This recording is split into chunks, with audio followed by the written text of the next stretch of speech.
Mariupol had been one of the hardest hit cities in Ukraine even before this maternity hospital was bombed. What's the situation like over there this morning?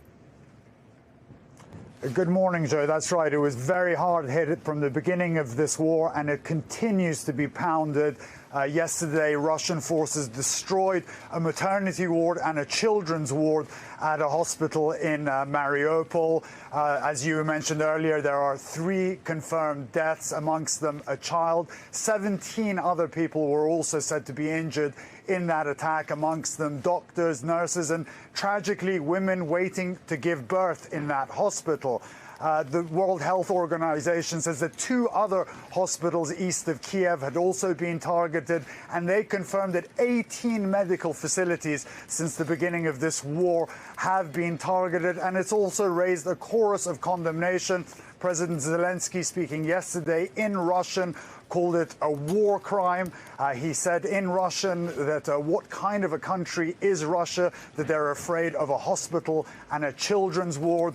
The municipality in Mariupol says that the scene there is apocalyptic. There's no electricity, water, gas, and people are really struggling to survive there. So it's a very, very tragic situation in Mariupol, and most of the 400,000 residents of that city appear to be trapped there right now. There is no way for them to get out. So it's a very, very difficult situation for the people there right now. Ali, President Zelensky also said yesterday 35,000 people were evacuated via 3 humanitarian corridors. Today, Ukraine says it's opening 7 of these routes. How have these evacuations been going so far? Are officials concerned at all by the slow progress?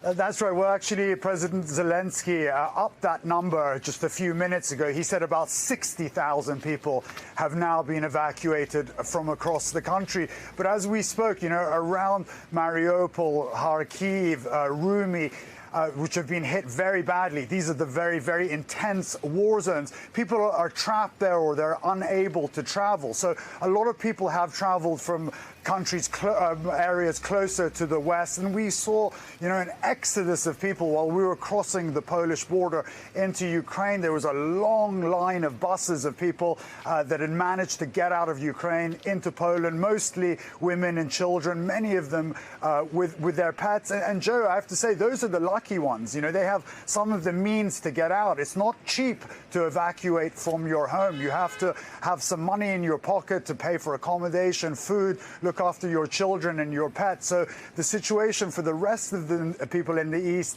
is very difficult. It's not moving as quickly as everybody has hoped. And the Russians are just not opening these humanitarian corridors. The Ukrainian authorities here are asking them to honor their promise and let civilians out, but it's just not moving quickly enough. Yeah, that new video from Zelensky you just mentioned, Ali, more than 60,000 people deported from occupied territories yesterday. Zelensky also saying Russia wants to humiliate our people so they kneel and take bread and water from the hands of the occupiers. I want to ask you, Ali, the Russian and Ukrainian foreign ministers met earlier today in Turkey for the first high-level talks since this conflict began. Expectations were low going into the meeting. Anything come out of it? That's right. The expectations were low, and those expectations were met. The Ukrainian foreign minister said that he didn't think the Russians were in a position to embark on a ceasefire. They're still making demands that the Ukrainians are not going to accept, like jurisdiction over Crimea, a legal document saying that they're not going to join NATO, to recognize separatist states. The Ukrainians saying that this is utter humiliation, so they are not going to accept those proposals as it stands. So the talks really didn't get anywhere today. All right, Ali.